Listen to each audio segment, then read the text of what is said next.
Chapter 5 Normal Sexuality. Let it be understood that people of normal sexuality are those who have no sexual conflicts of any kind.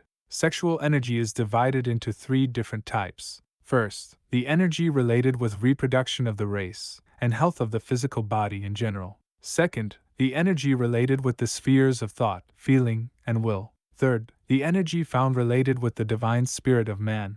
Truly, sexual energy is, without doubt, the most subtle and powerful energy normally produced and transported through the human organism. Everything man is, including the three spheres of thought, feeling, and will, is nothing but the exact outcome of different modifications of sexual energy.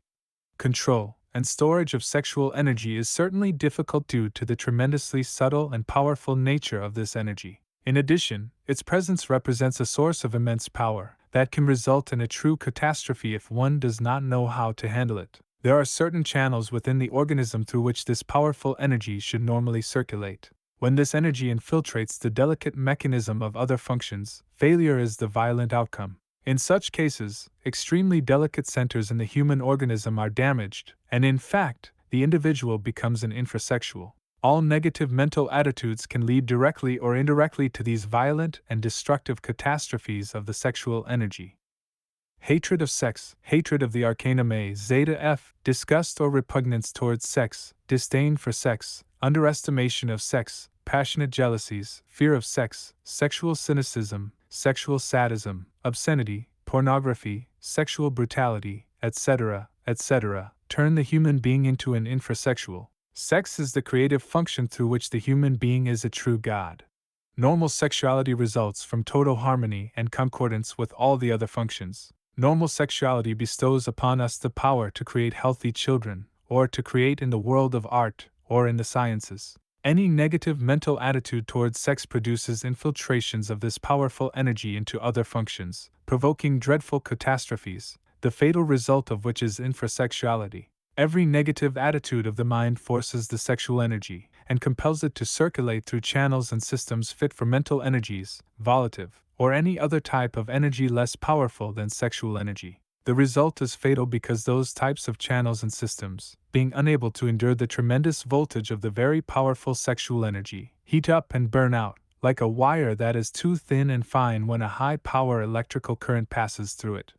When man and woman unite sexually in perfect matrimony, they are truly ineffable gods in those voluptuous moments. Man and woman united sexually form a perfect divine androgyne, a male-female Elohim, a terribly divine divinity. The two halves, separated since the dawn of life, are united for one instant in order to create. This is ineffable, sublime. This is a thing of paradise. Sexual energy is dangerously volatile and potentially explosive.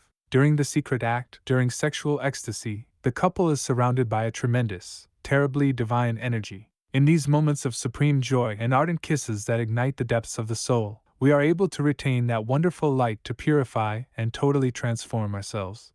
When we spill the cup of Hermes, when the loss occurs, the light of the gods retreats, leaving the doors open for Lucifer's red and sanguineous light to enter the home. Then the enchantment disappears, and disillusionment and disenchantment come. After a short time, the man and woman begin the path of adultery because their home has become a hell.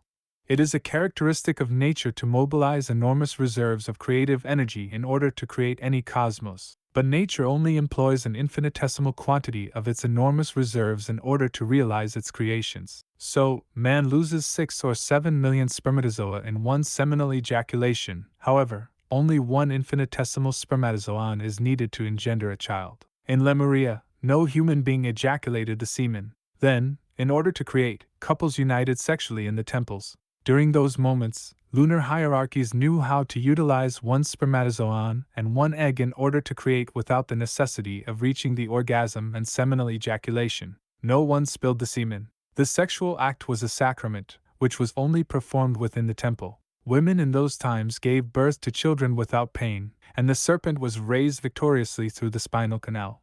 In that epoch, man had not yet left Eden. All of nature obeyed him, and he knew neither pain nor sin. The tenebrous Lucifers were the ones who showed man how to spill the semen. The original sin of our first parents was the crime of spilling the semen. That is fornication. When paradisiacal man fornicated, he then penetrated the kingdom of the Lucifers. Modern man is Luciferic.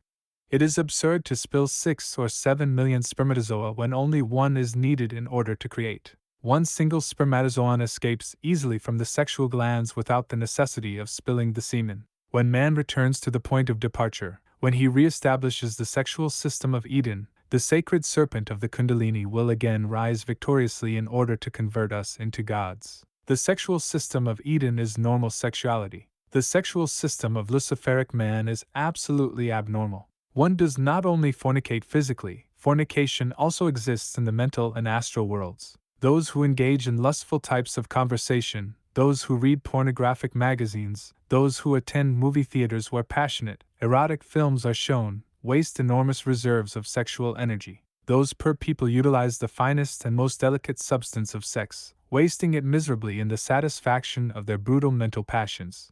Sexual fantasy produces a psychosexual type of impotence. This type of sick men have normal erections. They are apparently normal men, but the instant they try to connect the member with the vulva, the erection diminishes, the phallus falls, leaving them in the most horrible state of despair. They have lived in sexual fantasy, and when they really face the harsh sexual reality, which has nothing to do with fantasy, they become confused and are unable to respond to that reality properly. The sexual sense is formidably subtle and tremendously rapid thanks to its very fine and imponderable energy. The molecular level where the sexual sense acts is millions of times faster than thought waves.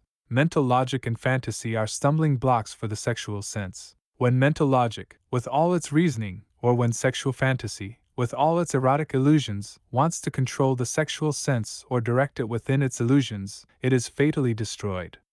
Mental logic and sexual fantasy destroy the sexual sense when they try to place it at their service. Psychosexual impotence is the most dreadful tragedy that can afflict fanatical men and women, and purely rational types of people.